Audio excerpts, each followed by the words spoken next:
Good afternoon, everybody. Thank you for joining us. Let me start by saying that this is not exactly the press conference that I want to be hosting 1 week into my administration. The fact of the matter is we have the largest budget shortfall our state has ever faced. But as I said last week, there is not a single challenge that we won't meet.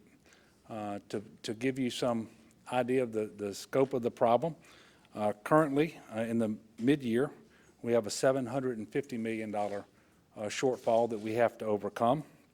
And for the fiscal year starting on July 1st, there is a $1.9 billion shortfall. And I want you to know that that $1.9 billion is not premised upon growing government. It doesn't account for any inflationary increase. It doesn't account for a 2.75% growth in the MFP, which is how we fund our K through 12 schools. It's not premised upon pay raises, merit raises for state employees. If we simply want to provide the state services next year that we are providing this year, we are $1.9 billion short. Now, conventional wisdom is that our budget problems are due to a sharp drop in oil prices. And certainly that is a contributing factor, but it is not the biggest factor that got us here today. For both the current and next fiscal year, a majority of our shortfall comes from an excessive use of one-time money and lower than expected revenue. So the days of using budget gimmicks that allowed us to limp along are over. We cannot have run-of-the-mill solutions for a historic problem like this. And certainly when the facts change, so must one's position on critical issues. This administration will remove the smoke and mirrors and provide the facts about where we are and where we need to go.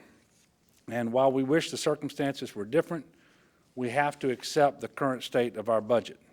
Because if we do not act, and if we do not act responsibly and relatively quickly, you're going to see university and community and technical colleges are going to be struggling.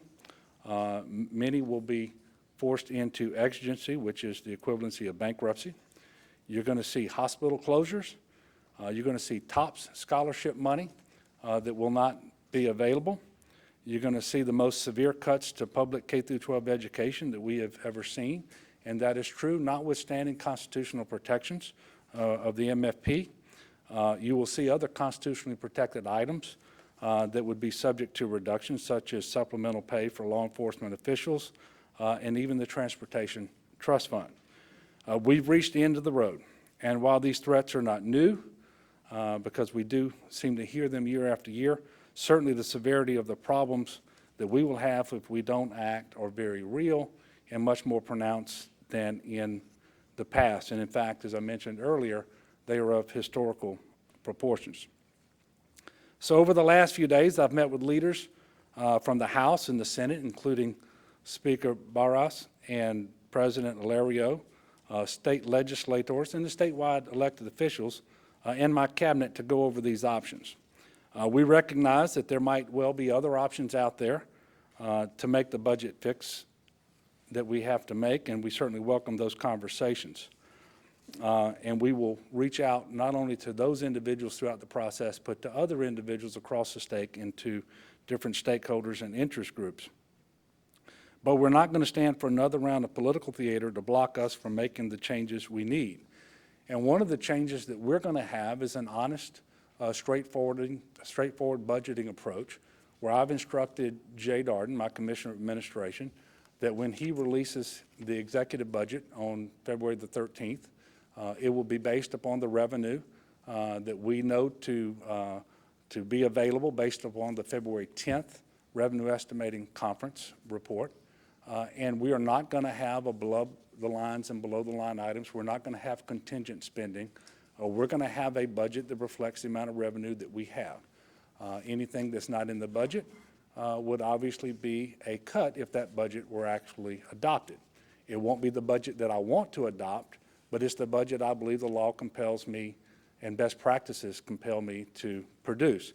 So simultaneously with the budget, we will also communicate with the legislature in a separate writing the amount of revenue that we would propose to raise, how we would propose to raise it, and then how we would allocate that revenue, incorporating it into the budget to avoid the cuts that will actually be reflected in the budget itself. But this is what it means when I say that we're going to clean up that budgeting process and have honest and straightforward budgets going forward. Now, I'm hopeful that we will continue to see the same willingness to work together to develop long-term solutions as we've seen over the last several days. Over the next 24 hours, I will continue to meet with different individuals, including community leaders, education leaders, and various stakeholders from across the state of Louisiana, representing many different businesses and industries. I am serious when I say that raising taxes would not be my first, second, or third option. But again, when the facts change, so must your position on certain issues. We can do better for Louisiana's future and our families and certainly our children than we have done over the last 8 years. That begins now. And because it begins now, that is why I'm so optimistic about our future, because we are going to tackle these challenges and we're going to have more opportunities here in Louisiana for future generations as a result.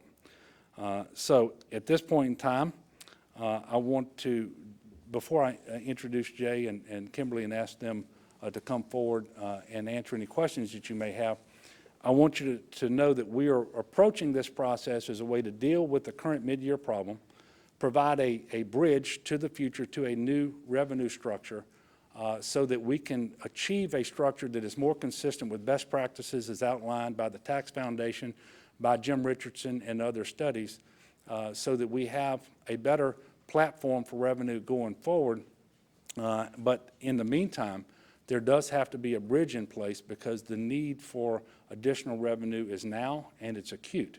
And so that will be the basis for the plan that you're about to be given by Jay and by Kimberly, should you have any questions. And I suspect that you probably will have a question or two. So I do want to thank you again for being here. And now I would ask that Jay and Kimberly come forward and answer any questions that you might have.